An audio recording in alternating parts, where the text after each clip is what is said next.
Next presenter, ladies and gentlemen, hails, well, from Belgium originally, but he's part of a Dutch fund. He represents Curiosity VC. They raised roughly 50 mil not so long ago to invest into AI, one of our favorite keywords. His name is Loic, but there's a running little joke that he's not Maurice. Maurice being the partner at the Curiosity VC. Now, Loic, and what's made me respect him quite a bit, when he wanted to enter this really competitive game of venture capital, he was 25 years old. He found the most popular limited partner conference, I think EIF, the European Investment Fund, was hosting, and attempted to crash it twice. And he failed every single time. But he still tried. And so this hustle that he has, I deeply respect, and I think that gives him a little bit of understanding what a lot of the founders in this room have to go through. All right? Loic, also known as Not Maurice, please come here, join us on stage, and a warm hand of applause. Please. Let's do it. Let's do it. The problem, of course, is when you're not someone, is that you got to pitch with 2 degrees Celsius slides. I can pitch this for him. Yeah, you think you... I won't say good things. I say tank them. Yeah. And we switch it to Curiosity VC, please. I think we might have a mix-up, but we will go with the punches. Very good. Nice. Yeah. I like Maurice, though, so I don't know about this. Maurice is a I'm good not guy. comfortable with a not Let's Maurice. do this. Is he in the audience? No, he's not. He promised that he actually would. I'm sure he promised. Disappointing. Promise is broken. Uno, dos, tres. Let's do it. Okay, let's go. So I'm Loic. I'm the tech nerd of Curiosity VC. We are an AI-first B2B software investor, investing in seed-stage businesses. We were launched in 2022, just before the hype. So we say that we were before the hype. Some say not. We write tickets between 500K, 1.5 million, aiming for 25 investments. We've done already 13 of them. And our mission is actually quite simple, right? We want to kind of support entrepreneurs that build software businesses that serve the world, not eat it, right? Because we really believe in responsible AI and that Europe actually has a role to play in the AI hype, right? And we're not the ordinary bunch of, let's say, investment bankers and consultants. We actually know how it is to build a business. And we also have, let's say, a bit of 2 tech bros in the team, me and Rian. And so far, let's say we've invested in 13 companies, and we really focus on bringing these companies from C to Series A, right? We really create a hands-on plan. And actually have done that successfully already. 4 of the companies already graduated. And something that is super nice about our firm is that we're actually giving back. So the founders make the fund a success, so you also get a part of the profit of the fund. So if you're getting very excited to be working with us, make sure to reach out, and we'll get back to you in 3 days. All right. Let's hand of applause. You must be the very first VC that left 30 seconds on the table. Oh, really? Okay. It was like the 3rd time that I did a speech. So he's so good, he doesn't need that extra 30 Understood. seconds. We have more time to ask some questions, ladies and gentlemen. Okay, I bring it on. invite every single person here, if you just jumped in, drive by, wondering what's happening, we're asking questions from venture capitalists after their 2-minute pitch.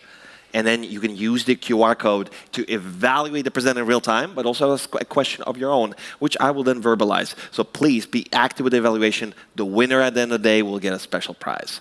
Let's do this. Julio, what do you think? What do you do for the 3 days? Is that can't you like answer in 2 days? Or if it's really good, maybe You meditate?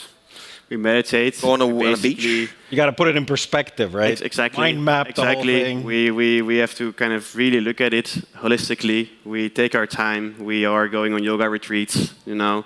So Now I get it. Yeah. So we spend maybe 10% of our time looking at the deals, and the rest is just chatting and basically drinking beers with other people, right? That's why we're here. It's like in Spain. I ordered an electrician. Website said guaranteed to answer in 24 Mañana. hours. It's been 2 months. So I'm sure they'll answer at some point.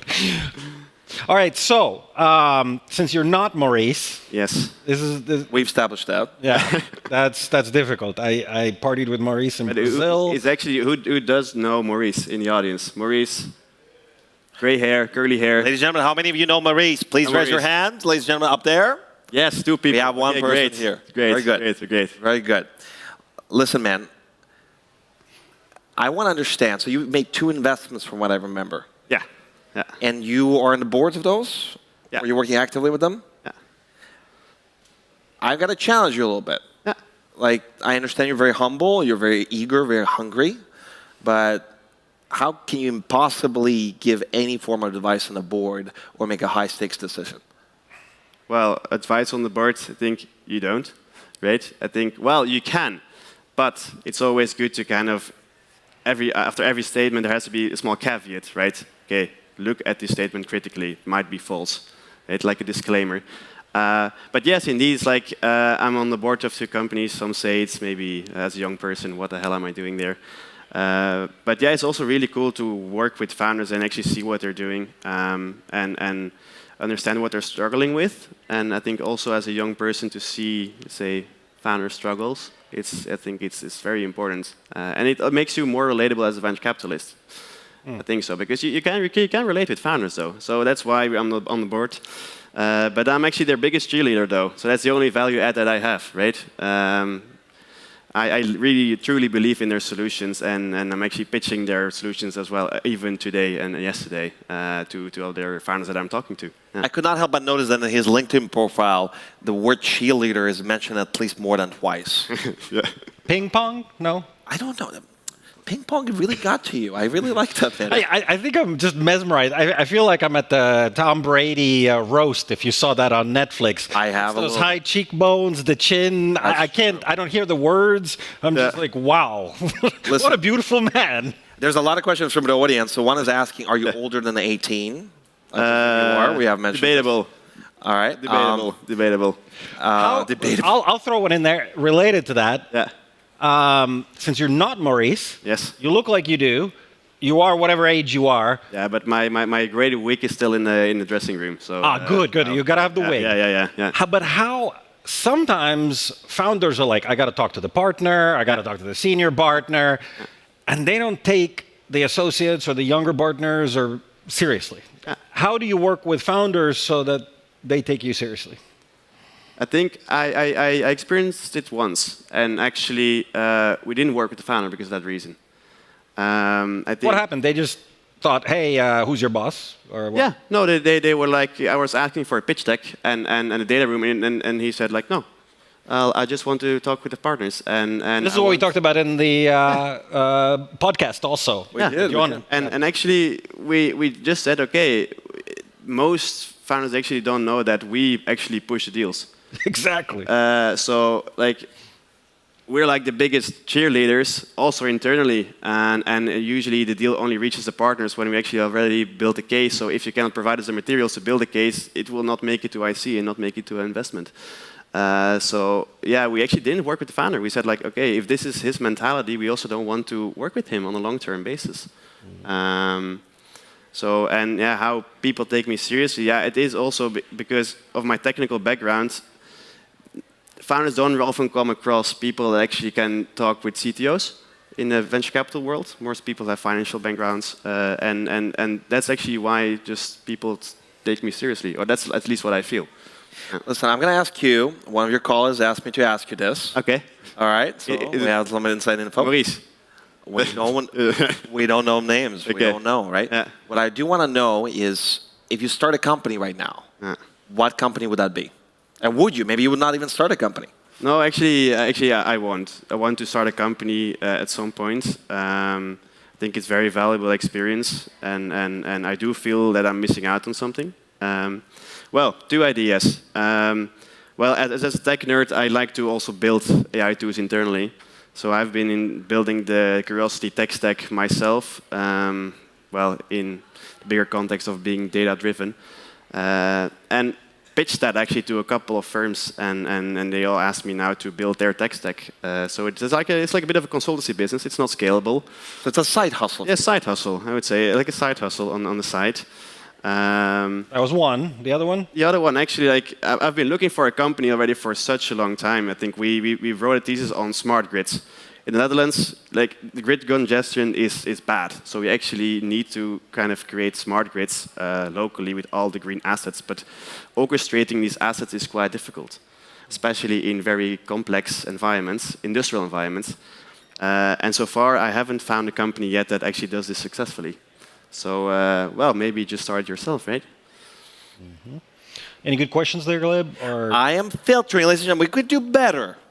We definitely could do better. Please keep feeding us some of the questions. Some we already covered quite a bit, but we want to see more. Well, the thing that I'm curious about, a lot of studies have shown that if bosses in American companies are specialists at something, then that department and that side of the business begins to get more and more and more attention and money and resources and everything. How does that work with you as the tech bro, technology person, the partner? Does that have an effect on how you push the startups and what angle they take in their growth? Yeah, I do think so. I think before investment... And is that good or bad?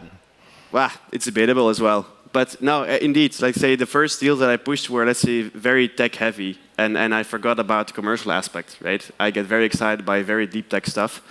And yeah, I think at some point I really realized, like, okay, maybe I should get my other colleagues, let's say the operators, more involved in the investment analysis process to also kind of assess the go-to-market. And that's how we now work together. So we come to get together as a team, we distribute actually the work, so we don't have actually, we do have a deal lead internally, but we also involve all the other team members. And indeed, when I'm on the board, yes, it is a big question mark, but that's also why I'm still supported by partners, and they're more kind of on the commercial side. So last question, biggest mistake you made? Biggest mistake I made? Actually, not investing in one company that I truly loved. If you don't say the name, that doesn't even count. No, it was actually at my previous firm. It was Kenec. It's a software company for alternative lenders, and they were the first in Europe doing this. And it was very techy, very early. We didn't invest, and they raised 10 million 1 year after inception. So it would have been good paper money return, I guess. But wow, we missed out on that one.